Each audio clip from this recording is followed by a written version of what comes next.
Strength, good body, freedom from government, coming to you from my ranch in northern Nevada.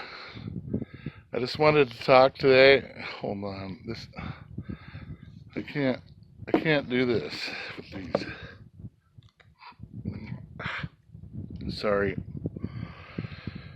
I don't like the way I sound when I talk with those. Today I wanted to talk to you about safety, and I don't know. I got a comment on the last video I made that said that because people are doing what I'm saying, that people are getting in trouble. And I really don't want anybody out there to get in trouble. So if you feel like anything I talk about might get you in trouble, please don't do what I say. But for me, it's more like a morality thing or a values thing. You see, I don't worship false idols, and I can't approve of having a graven image. So what am I going to do? I'm not going to go out and contract to get a driver's license when I don't use the roads in a commercial, for a commercial activity. So I prefer dangerous freedom to safe slavery, and I refuse to get caught up in that extortion scam. So yeah, I've been thinking about this, and the people who practice this right to travel stuff, it's like they're doing Fourth and Fifth Amendment audits. You've heard of First and Second Amendment audits. What about a Fourth and a Fifth Amendment audit?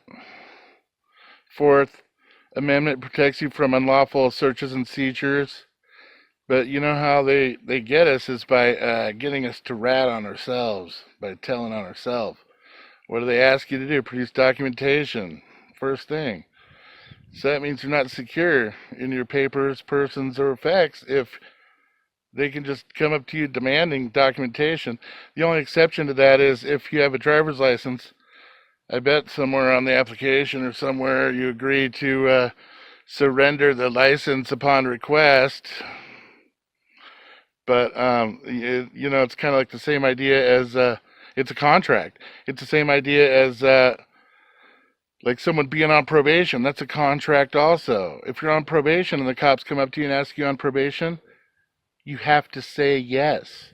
But if you're not on probation, that question is irrelevant. You don't even have to answer the question if you're not on probation. Same thing with the driver's licensing agreement or licensing contract. I'm sure. So here's how to be, because I want to keep this short, how to be as safe as you can when you do your Fourth and Fifth Amendment audits on the road without a plate or a license or insurance or whatever. When you get stopped, the cops, you can I roll my window down all the way. I don't care. It'll prevent it from getting broken. First thing, make sure you're rolling some kind of recording. Also, video is preferable. Live streaming is optimum. You want it to not be able to be tampered with, the record that you're creating. So when he comes up to the window, he's going to say, license, insurance, registration. Mike, the cop says he'll give you 2 chances. He'll request it first, and then he'll make a lawful order, a demand for the driver's license. But how can we produce something that we don't have, that we have not contracted to have? So I'll tell him 15 words. You got to memorize these. Okay? And what you say is, are you planning on using that against me in court? Because I'm not into self-incrimination. Are you planning on using that against me in court? Because I'm not into self-incrimination. I think I did that right. Anyway, yeah. And that way you prevent the whole problem of you snitching on yourself. And then if he continues, and all you need to do is get him to threaten you. Just get a threat out of him. Have them threaten you. Say it could be last time they threatened me. They said, "How bad do you want to drive out of here?" Or "How bad do you want to leave here in your car?" Or something like that. That's a threat. Now I'm under duress. Any testimony I provide is inadmissible. You can tell them whatever after you've been threatened, though. And yeah, it could be argued that you're under imminent duress and threat just because they carry arsenal weapons around with them. And yeah, that could be argued, but it's better if you get them to actually threaten you.